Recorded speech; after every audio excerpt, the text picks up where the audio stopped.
From the capital city of Charleston, West Virginia, this is Inside West Virginia Politics with Rick Johnson. Inside West Virginia Politics is brought to you by AARP West Virginia, your ally for real possibilities in the Mountain State.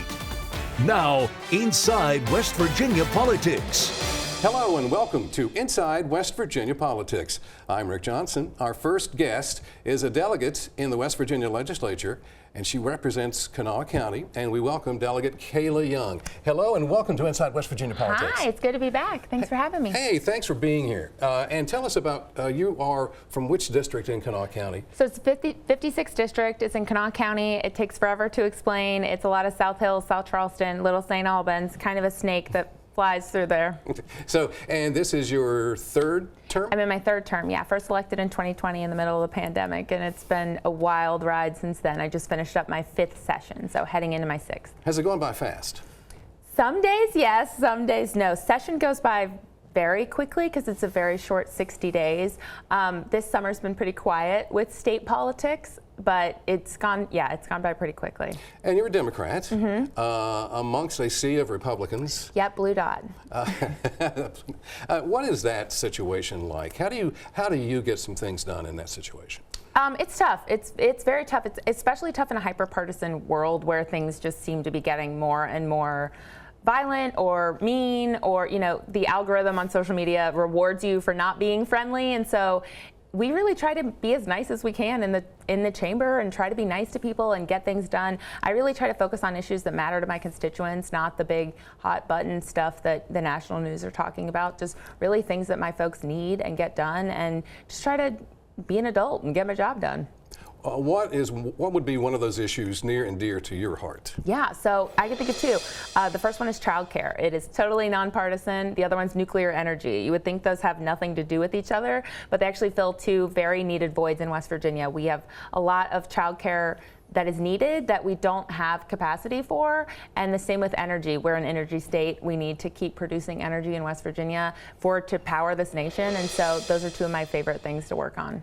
Okay, so child care, can you sort of parse that out just a little bit? Yeah, so we have child care facilities that can only charge a certain amount that people can afford, but if you're a parent looking for child care and you see the price, the sticker shock is real. It is very, very expensive for child care. However, the margins are so slim for the people providing it, and the care that they provide is so vitally important that it's kind of a two-step problem that is going to involve everybody to fix it. We've been working on it for years. We've had a bipartisan task force in the legislature for the past few years. We haven't gotten a lot of stuff substantially done, passed a small child care tax credit that was non-refundable, but I have hope that we can get some stuff done. And the nuclear energy, where's the opposition to that?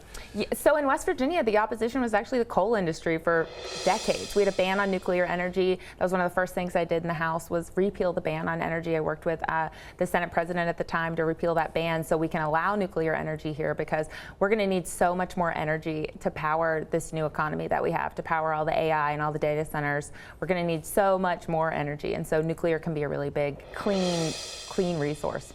And the data center seems to be a hot button issue right now. Very hot button issue right now. Especially for the folks in Mingo County. Yeah. Out in Tucker County, there's that one too. I've seen a lot of stuff going on with that. So we passed a bill. It was House Bill 2014 this past year, one of the governor's flagship pieces of legislation. I don't know that it does much to entice companies to come here to bring data centers. Most of them are in Northern Virginia. Like 97% of the ones in the world are in Northern Virginia. And so I think we're trying to hop onto that trend. We do have some data centers here. They're probably going to grow here. It's a little concerning with the local control issues, a little concerning with how much water they need. So we'll see if the bill ever pans out into anything. You also are very big on social platforms, especially TikTok. You want to tell us a little bit about that? Yeah, so I got popular on TikTok a few sessions ago. I put on my makeup. I don't talk about my makeup because I'm not a makeup girly, but I would put on my makeup and just talk about what had happened the previous day and just kind of give people a recap of what's going on in the legislature, kind of in real time. Obviously, I have a political point of view because I'm an elected official, but I try to just give them the plain facts of what's going on. I found that a lot of people, no matter what age they are, don't know what's going on in the state legislature, and that's okay. We did a bad job of teaching people how to pay attention, and there's a lot to pay attention to in our everyday lives. So I just try to make it really easy for people to understand what we're doing, put it in layman's terms.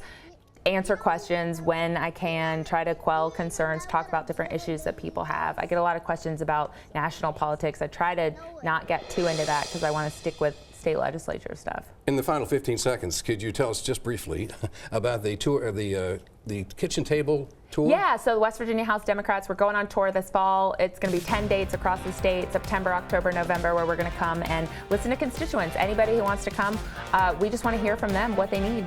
Delegate, thank you so much for being here. Thank you. Delegate Kayla Young. We'll take a break and be right back with more of Inside West Virginia Politics. Welcome back. Our next guest is the State Director of AARP West Virginia, Gaylene Miller. It's a good time to talk about the future of Social Security, and we have a person here to give us direction, and that is Gaylene Miller. Welcome to the program. Good to see you, Rick. It's so good to have you here. Thanks. Glad to be back. We are talking Social Security. Yes, it's sir. a hot topic these days. Recently celebrated the 90th birthday of Social Security. We called it an anniversary. Anniversary. Yes, and you know what? Social Security has been around for 90 years and never missed a payment. Isn't that something? And don't plan to start now. Well, let's talk about that a little bit. I know that AARP did a survey. We did. Sort of centered around the anniversary, the 90th anniversary. And one of the things that I noticed was 96% of Americans feel that Social Security is an important program. And you know what, Rick? That's Republicans, that's Democrats, and that's independents. Nonpartisan. So it's not a Democrat issue, it's not a Republican issue, it's an American issue. So Americans recognize that it's an earned benefit and they value it. In that same survey, as my granddad used to say, if you pick up one end of the stick, you also pick up the other end of the stick. And the other end of that is 80% of those who were surveyed, all parties, are concerned that it'll be there when they're ready for Social Security. 80%. 80%, yes. And that is because there is a prevalent myth out there that Social Security is going broke. It is not. Now, are there challenges with the program? Absolutely. But they're fixable. You know, we know that if Congress doesn't act by 2034, there could be a 20% benefit cut. AARP doesn't think that there should be a 20% benefit cut. You paid your 100% for earnings, you want to get that 100% benefit back. So that's why we're urging Congress to take action now, and there are options. You have been to D.C., I'm sure, and had a chance to visit with our West Virginia delegation. What are you hearing from them?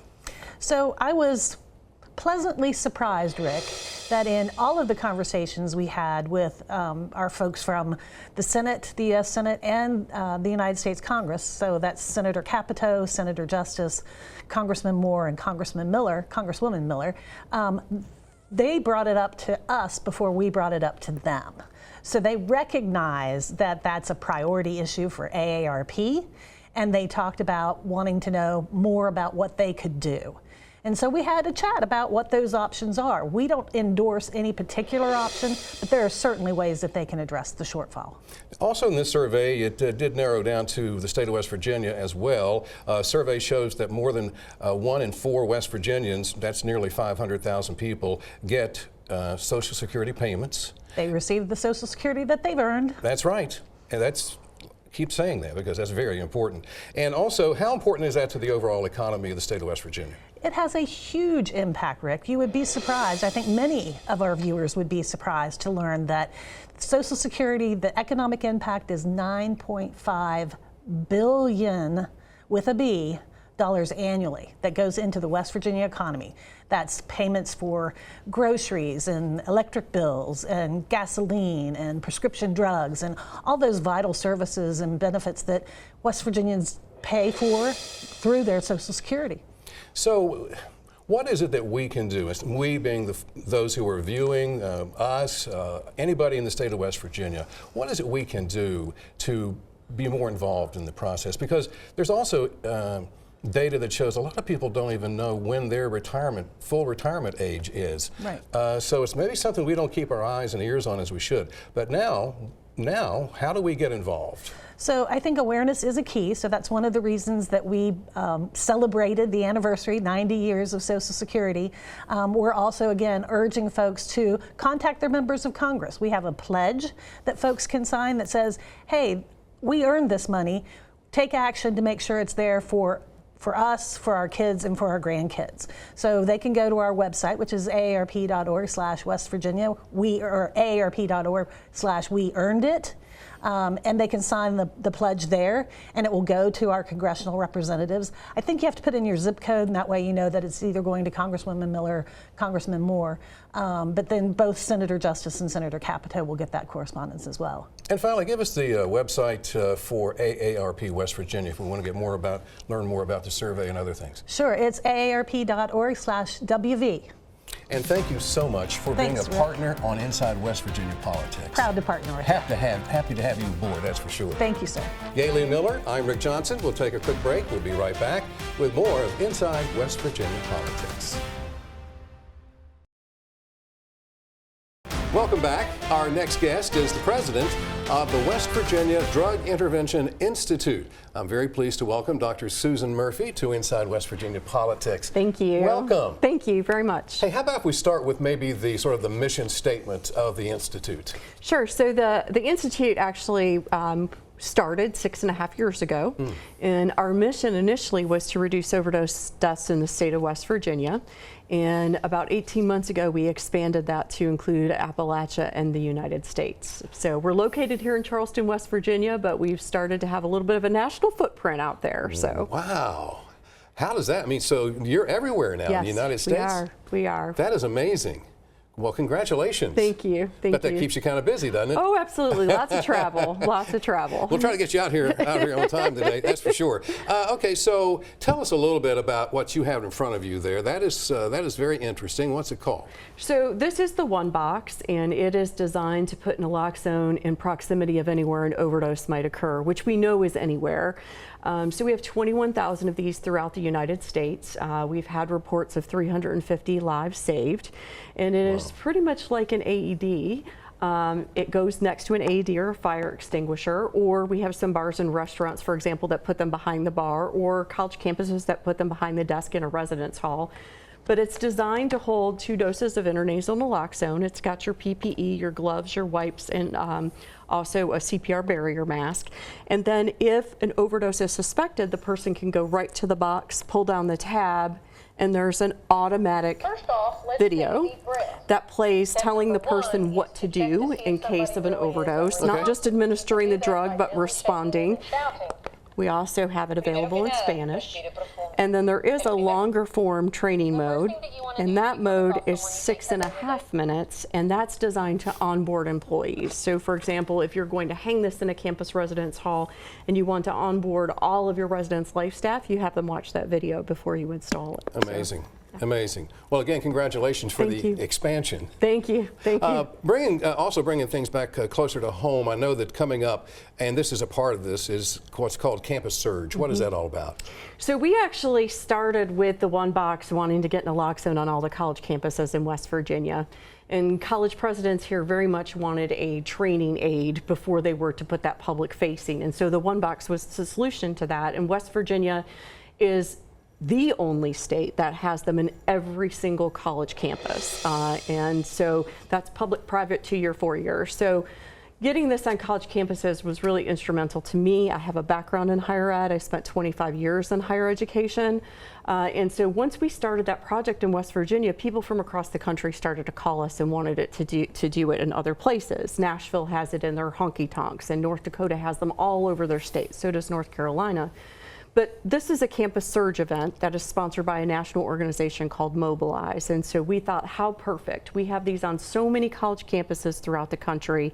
And we know that a lot of college students are not necessarily in active addiction, but that age group is likely to try something for the first time and find it laced with fentanyl. And so, you know, my husband and I have 6 kids between 19 and 30.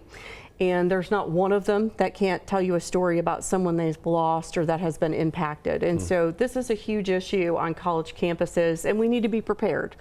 And so when Mobilize came to us and said, hey, our national event this year is going to focus on college campuses, we said, why don't you come to West Virginia to kick it off? And so they are going to come and kick off a tour of 15 different campuses across the country right here in West Virginia at the University of Charleston. And so when does this happen? So this will be on Sunday, August 31st from 4 to 7:30 p.m. in Riggleman Hall at the University of Charleston. It also coincides with International Overdose Awareness Day. So the Institute for many years has partnered with CeCe and Bobby Brown, who lost their son Ryan to overdose several years ago, and they actually started the first Overdose Awareness Day in West Virginia. And so we married those two events, and so we are having Overdose Awareness Day and this Mobilize Campus Surge as part of, it's not just a remembrance of people we've lost, it's really a celebration of those who are in recovery. People do recover, and also to bring awareness to college students. And where can you get more information about the surge? Yeah, so our website is pretty robust in terms of information about the Campus Surge. It's wvdii.org/mobilize. And so we're very excited. There's the link there to register. This is not just open to college students. It's open to community members, folks in recovery, folks who want to learn more. It's open to students from other campuses than just the University of Charleston. So we want to see a very large crowd there on Saturday. Excellent. Doctor, thank you so much for being with us. Thank you. Appreciate it. Thank you. Welcome back. Next up is Kaylin George. She is the Chief Communications, Development, and Policy Officer at the West Virginia Chamber of Commerce. Welcome, Kaylin, to Inside West Virginia Politics. Thanks for having me. Hey, it's good to have you. And let's talk about what's coming up here very soon. And it's going to happen at the Greenbrier. And this is something that the Chamber does every year, has been doing it for 89 years. And tell us about it. Yeah, 89 years. That's a long time. We have actually been hosting this at the Greenbrier since 1948. Wow. So it is steeped in tradition. It is this coming up Wednesday, Thursday, Friday, so the 27th through the 29th. We are expecting record crowds, over 1,200 people. We have, the largest gathering of business leaders from across West Virginia. So it's really a great place to be, super energizing. And it's at the Greenbrier, as you say, White Sulphur Springs, and the theme is forging alliances and fueling success. That says a lot. Yeah, to me, the theme this year was all about getting together, making those connections, whether it be new connections, meeting up with old colleagues, whatever it is, making those connections and then using those connections to help you, to help your business, and ultimately to help West Virginia. Now, this is something that I wonder if I'm a small business person, is there a place for me at this, or is this the bigger people? Absolutely. We have small businesses, big businesses, we have entrepreneurs, we have manufacturing, healthcare, politics. It really is the largest, and I would say the most diverse business leaders and business owners from across the state. So there is a spot for everyone, and we love to have our small businesses represented. It's a great place to make sure you have plenty of business cards. Yes, bring your business cards. Yeah, definitely. And the West Virginia Chamber has been doing this for 89 years. Back in the 1940s, I'm trying to think of what the Greenbrier looked like back then. Yeah, may have looked a little different, but honestly, they've kept that same charm over the years, so it's nice going back. And as far as speakers go, there's a nice selection or collection, if you will, of various speakers from various backgrounds to give out information and the things they've learned along the way, and I think it's terrific. Yeah, we have over 60 speakers this year. There's something about the Business Summit and the speakers that come to the stage. It's so energizing. You kind of leave with a little pep in your step. But some of the big speakers, of course, we have Governor Morrisey, Senators Capito and Justice. We have members of the Morrisey administration joining us. And we also have national political thought leaders like Chris Stirewalt, who has immense ties to West Virginia, has been a champion of our state, Jonathan Martin from Politico, and Ron Clark, who was Disney's America's Teacher of the Year and has now started the Ron Clark Academy. And yeah, we're going to get to hear from him, and I think that he is going to light the crowd up. He's going to steal the show. I think so. And you also have folks from the sports world. Tony Caridi will be there, and he's an excellent speaker as well. So yeah. Let's talk a little bit. How does one get registered for this event? Yeah, so you can go online to our website, wvchamber.com, and if you go to events, you can go to Annual Meeting and Business Summit. And you can, check out the agenda, check out registration information. I will say the Greenbrier has been sold out. It pretty much sold out in a day or two this year, which was the fastest ever. But there's lots of other great places to stay in White Sulphur and in Lewisburg, and some people are finding Airbnbs. So, if you do want to register and you want to come, there are other options out there. And I did want to add a couple of our other speakers, because you said Tony Caridi, he's so fun to listen to. Oh, absolutely. But of course, our universities are represented. Can't wait to hear from Brad Smith, Michael Benson, the new incoming president from WVU. So this will be the first time I think a lot of folks in our crowd have heard from him, and I think it's going to be really good. It's going to be great. And one of the things I think is really terrific about this is the fact that, people can come and they can go and they can listen to speakers and they can go to various other things, breakouts that go on, but they can also just get to meet people that's at the bar or sitting out in the hallway or wherever they might be. It's a great place just to meet people. Absolutely. Of course, we have our agenda, this jam-packed 3-day agenda with the main stage and breakouts and workshops and then receptions and networking events. But then I think everyone kind of comes with their own agenda because they know that this is the place to be. This is where I can see all the people I need to see in one place at one time. We've had, I love the story of someone, it was actually a new member of the chamber who came to the Business Summit, and they were there for about 2 days, and they came up and they're like, I'm so sorry, I'm gonna have to leave because I just made the biggest business deal and we have to go back and start working on it. So to me, that's just a testament of the power that's within that room. Kaylin, thank you so much for being here. Yeah, thank you. It's always a pleasure to have you on the show. Thank you. And that's going to basically wrap up our show for this time. We hope to see you again next weekend. Have a great week. Next weekend, we'll be here with another edition of Inside West Virginia Politics.